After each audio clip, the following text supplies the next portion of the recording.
In the Surangama Sutra, it's mentioned, clarifying muddy water, place it in a still vessel.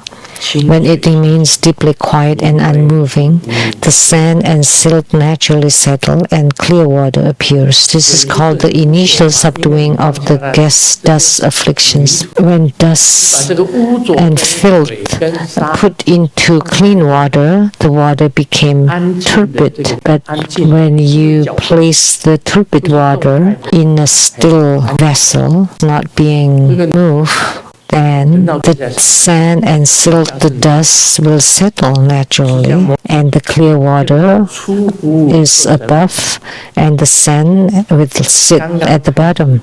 This is the initial subduing of the afflictions of the dust. This is the beginning of subduing your afflictions. You're being purified. I was talking about meditation last night. Sakyamuni Buddha gave this analogy. The water started to very muddy and turbid, but when you place it into a clean vessel, all the solids would settle, then clear water will appear above. That's the initial subduing of the afflictions. And then you need to observe yourself. When the mud is removed and only pure water remains, this is called the eternal severing of fundamental ignorance. So you know this eyes see, the ears hear, they're all arising and ceasing, and your feeling too is arising and ceasing. Your knowing is also arising and ceasing. All sentient beings, all phenomena are arising and ceasing. Although they appear, but you're not afflicted by them. Anything that arises and cease should not afflict you. Like my body arises and ceases. It undergoes birth and death. When I was born, I will die.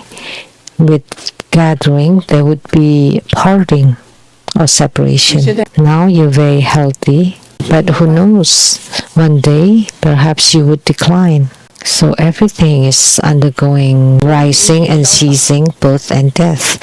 When you were young, you're handsome and cool. When you're old, you're kind and compassionate. Any elderly that's beautiful or handsome or cool, none. And you reach old age, no good anymore, because the engine has broken down. Their body has broken down. It's incredible to find an elderly to be healthy. The eyesight is blurry, the hearing is not sharp, and the smell is not sharp. You're limited or restricted in your diet. There are many ailments when you're old. What you can eat, what you cannot eat, all this favorite food cannot be eaten anymore. In the past, you can eat everything. You can eat everything, but now if you drink tea, you can't sleep for 3 nights. Oh no! So how can I touch tea? You don't even touch sugar, no oil, no fat. In the past, the more fatty, the better. Like fried chickens, oh, that's so delicious. You can eat fried chickens anymore. You know why? Because it blocks your arteries, and you'll have congealed blood. They use the same oil to fry days after day. But oil, trans fat, you eat them, and your vessels will be blocked. You'll have calcification in your heart or blood vessels. You cannot eat salt either. Salt would affect the blood pressure. You can't eat carbs, no sugar, because that would affect the blood sugar. So what do you eat then? Let's just eat the poop. Drink pee and eat poop. If you have no affliction and have eliminated all afflictions, you have eliminate all the sands and dust and silt, then it becomes clear water. Everything is arising and ceasing transformations. Don't let them give rise to your afflictions. And this in accord with the pure, wondrous virtues of nirvana. The second meaning, if you truly wish, don't be afflicted by everything in the Saha world. No need. Good houses, good cars, no need to be afflicted. Whether you have money or no money, you don't need to be afflicted. You need no worries about anything. If you really have no money, you would be troubled, really. The basic necessities to live are satisfied, then you don't need to worry about anything else. They are still food that's not carb, no salt, no sugar, no fat, or a little less, or no MSG. And then the chef would say, well, I don't know what kind of soup I can make here. Just a cup of water, a bowl of water. Why don't you cook it yourself? No worries. There's still something to eat. So, no need to be afflicted and completely eliminate it, then you would be in accord with the pure, wondrous virtues of nirvana.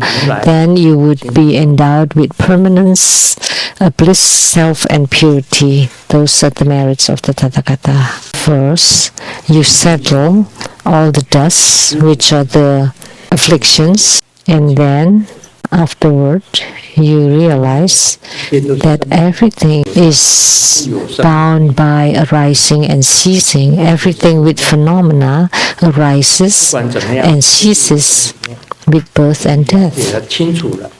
Once you clearly understand that, and you understand yourself, you understand all sentient beings, and then you view the whole world as arising and ceasing, then it will not create afflictions for you, and that's called forever cut off the afflictions.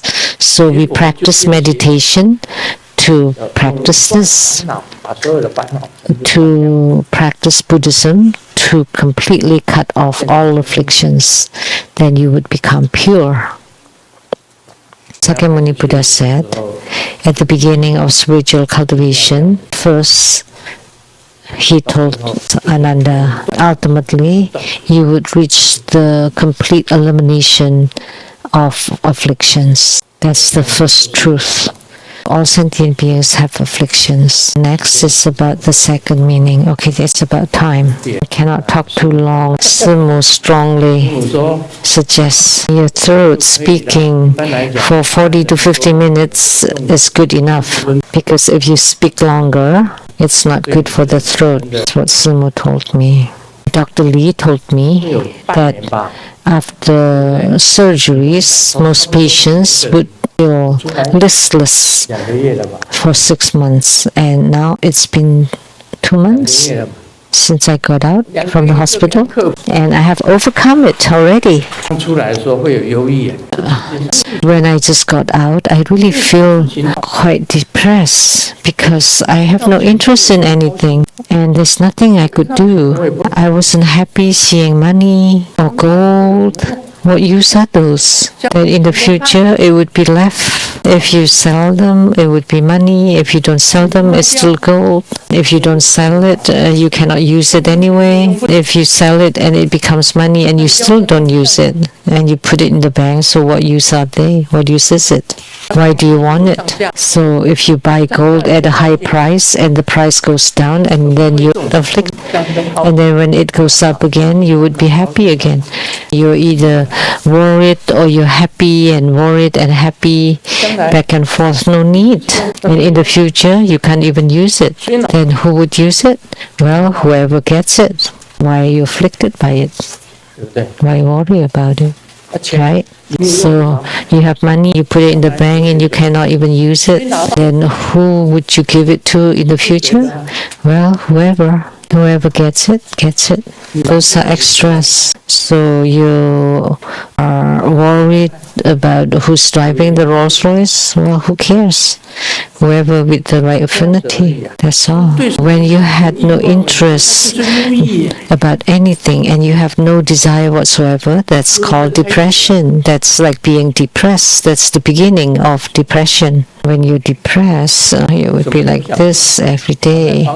You don't feel like doing anything, and you can't sleep lying in bed, and you're sitting up and you can't stay. You're bored and you want to go out and walking around, but the legs are painful and you couldn't do anything. That's depression. The only way to overcome it is to sit here on the Dhamma throne and then talk loudly. Then I felt good. I feel good. Golden Mother told me, cherish your moments, every seconds, every minute. If you like something, go look. If you just like doing something, then do. So whatever that makes you happy, do that. Then you would be able to cut off your depression. Where do you feel joy and happiness and energetic, then you do those. Actually, the news should be very exciting, but you're not interested. Those are unrelated to you. So what are related to you? Nothing. Everything is unrelated. Then you're being depressed. If you don't find any joy in everything, then you're being depressed. So that's why Golden Mother says, every second, every minute, you do every little thing completely, and then when you feel joy, that's called happiness. When you write your article the best you can, you write a little bit and you feel happy, and then cherish that, because your time is not long. You have passed your youth, your middle age, and the coming period. You should cherish every second and minute and generate joy and happiness in everything, every little thing you do.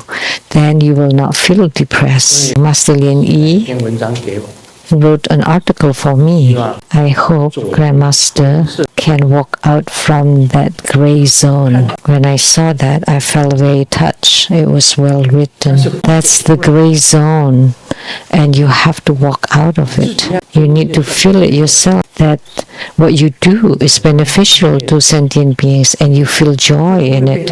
Then you will not be held in bondage by the depression. That's very important.